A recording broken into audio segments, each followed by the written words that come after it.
kwenye mkutano wa hadhara. Lissu sio mwanajeshi, Lissu hataka kupindua nchi. Amesema tena na tena, amesema hivi, tunaasi dhidi ya mifumo miovu. Hiyo ni kauli ya Mwalimu Nyerere. Na mimi John Heche narudia, wanachadema tuasi dhidi ya mifumo miovu. Kabisa. Huo sio uhaini. Huo sio uhaini. Huo ni ukweli. Na ukweli utatuweka huru. Biblia inasema waovu wanapotawala watu hugua, na wenye haki watawarapo watu hufurahi. Tunahitaji watu wenye haki waongoze nchi hii ili mioyo yenu ifurahi, mioyo yenu isiugue. Wenye haki wakiongoza nchi hii, Watanzania watafurahi. Hata kama watalala njaa, lakini watafurahi kwa kulala njaa, kwa sababu wenye haki wanatawala na wanafanya kwa haki. Hatuwezi kuwa na nchi ambayo mali zetu zinagawanywa kwa wageni, alafu tunaambiwa tufunge midomo tusiseme haya mambo. Kwa ndugu zangu wa Ukonga, haya mlioyafanya, haya mliofanyiwa, yamefanyika nchi nzima. Na mimi na wewe na mwingine anajua, Nigeria anajua. Hivi kweli kabisa, tuseme tu ukweli, ukweli wa Mungu kabisa kabisa kabisa. Hivi hapa Ukonga hapa hivi, tukiwa na uchaguzi hapa huru na haki, Jerry Silaa anakuwa mbunge hapa?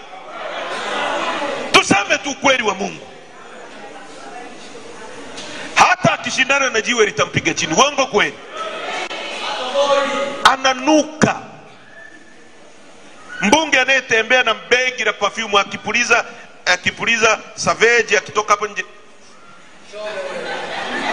Mbunge gani wewe? Watu hawana barabara, unaishi unajipulizia perfume siku nzima. Bwana ana shida gani huyu? Mbona mimi sikuelewi Jerry? Mbona matendo yako sio matendo ya kiumeume hivi? Tatukuelewi bwana.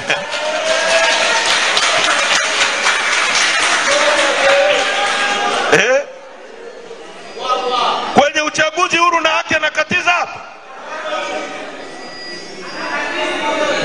Kwa ndugu zangu, mimi nimekuja kwenu kuambia hakuna kurudi nyuma, na mkitoka hapa muendelee kuzungumza na wengine. Leo nimeenda kumuona Lissu, nimezuiliwa. Mimi ni makamu mwenyekiti. Nimejaribu kumpigia hata CPG, kamishna mkuu wa magereza, hajapokea simu yangu. Sasa wao wanafikiri hivyo vitendo labda mimi vinanikatisha tamaa, au vinanifanya nijisikie vibaya, au vinanidhalilisha. Yani mnajidanganya. Juzi niona askari wa kawaida ananisukuma, ananiangusha chini. Nikimwangalia hata nguo alizovaa anaitwa Maria, na mwingine anaitwa Imbuka. Mimi nimekuwa mbunge Imbuka miaka 5. Just 5 years. Yani wewe ukifanya kazi miaka 40, nilicholipwa miaka 2 hutakifikia. Kwa mimi nakudharau tu. Yani nakuona mjinga tu. Nakuona yani mtu unayetumikishwa, mtu anakuletea chakula hivi, anayekusaidia unakata ule mkono anayekusaidia. Yani namwangalia nasema, yani wewe kenge, mimi nikiamua kujiunga na hao unaojipendekeza, kesho utanipigia saluti. Yani kwa namwangalia tunasema, yani wewe, mimi hao unaojipendekeza kwao, yani mimi nikisema leo kwanza ni mtikisiko nchi nzima hii, kesho wananipa kazi, unanipigia saluti.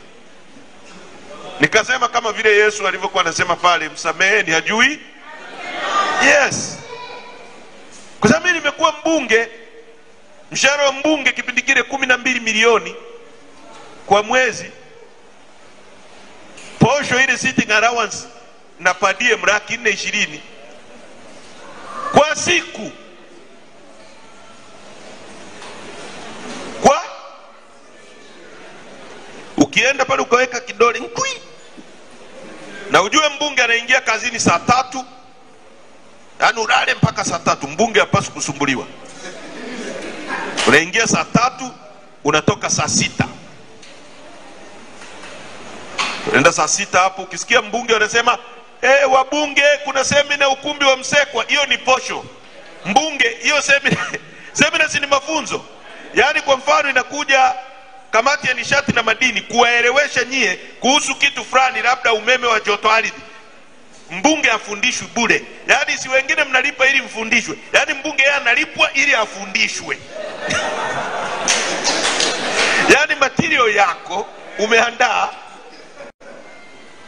alafu wewe una wakufunzi, alafu unamlipa yeye umpe ujuzi. Kwa hiyo ukisikia ile saa 7 wabunge saa 7 sui grupu gani itaingia Pius Msekwa sui, hiyo ni posho tofauti na ile asubuhi. Kwa hiyo mbunge anaweza kwenda bungeni pale kwa siku akatoka na milioni 2 kwa siku. Semina sidini ukisikia mbunge ameenda kucheza sui bunge sui timu ya bunge, analipwa kwanza $40,000 kama milioni 100 na kitu, ndio unaona wameenda si Uganda, tiketi ya serikali, si nini cha serikali, jezi za serikali. Yaani wewe kwenda kushiriki michezo, na kuna michezo ya kuvuta kamba. Kwa hamna mchezo ambao hakuna mtu ambaye hawezi kushiriki. Sisi tukauzu ndio tunasemaga pumbavu zenu hatuji kwenye michezo yenu hayo. Mimi sijai kwenda kwenye mchezo lolote.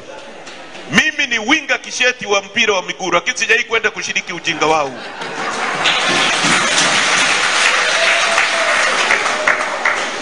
Ndio maana hata wabunge wa upinzani wakiendaga pale wanaanza kutuchukia sisi, wanasema haya makina yetu yanatuletea shida. Ndio maana unaweza kuona mbunge wa moto kweli huko wa Chadema, lakini akienda pale anakuwa mfukoni, hataki kukosana na serikali. Pia kwa sababu pia pale kuna safari sio kwenda Uingereza sio wapi.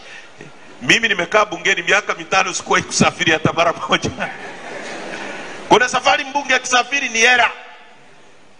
Ukisafiri ni dola, hoteli imechukuliwa dini wekwa kwenye msafara wa rais hela. Na sisi wengine tunasema sisi tuko hapa kupigania nchi.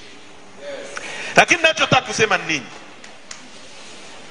Yule askari pamoja na haya marupurupu na nini mimi nimepitia. Mimi Magufuli aliniambia njoo ubaki bungeni.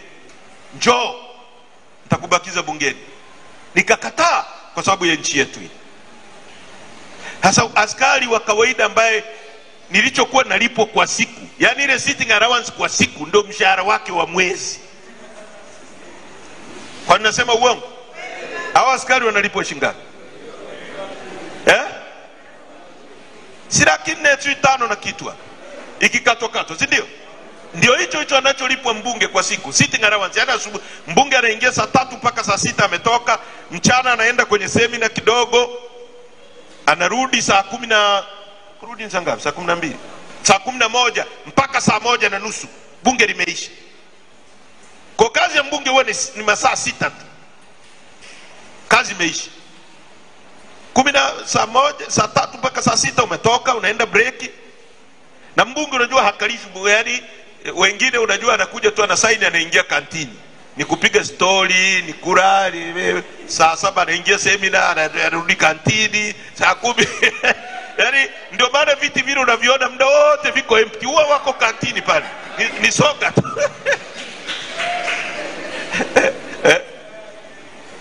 Alafu wewe hao watu tunao kupigania uongezewe kamshahara ndio unatupiga tena.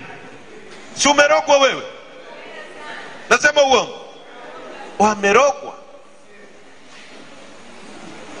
Kwa ndugu zangu, tuna vita ya kufanya ya kubadilisha maisha yetu. Chadema sio kijiwe. Chadema ni sehemu ya kubadilisha maisha yenu, muishi maisha mazuri. Inawezekana. Ni chombo cha kutupeleka kwenye maisha mazuri. Kina mama, nyie ndio mnadanganywa.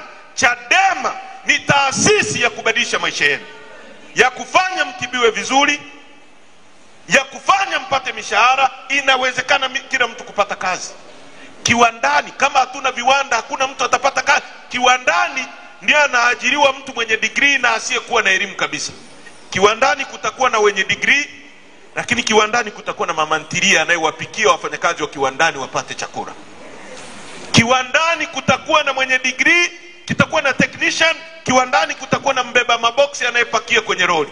Kiwandani kutakuwa na dereva wa kutoa maboksi kwenye kiwanda. Kiwanda kinaajiri kila mtu. Hii nchi tukiipata tutajenga viwanda. Hatuwezi kuwa na nchi ambayo Mwalimu Nyerere alijenga textiles industries. Dar es Salaam textiles ilikuwa inaajiri watu wa Dar es Salaam. Leo ni magodown ya Wachina. Uongo kweli? Wazee wanajua ninachokizungumza. Dar Textile ilikuwa inaajiri maelfu ya mangapi ya watu hapo. Pamba ipo, kila kitu kipo, tuna rasilimali. Huwezi kuwa na nchi ambayo ina import kila kitu alafu ikatengeneza uchumi. Nchi yetu inahitaji kuwa na vitu tunavyozalisha humu ndani ili tutengeneze uchumi na watu wetu wapate ajira. Mungu awabariki sana. Nimefurahi kukutana na nyie. Nimezungumza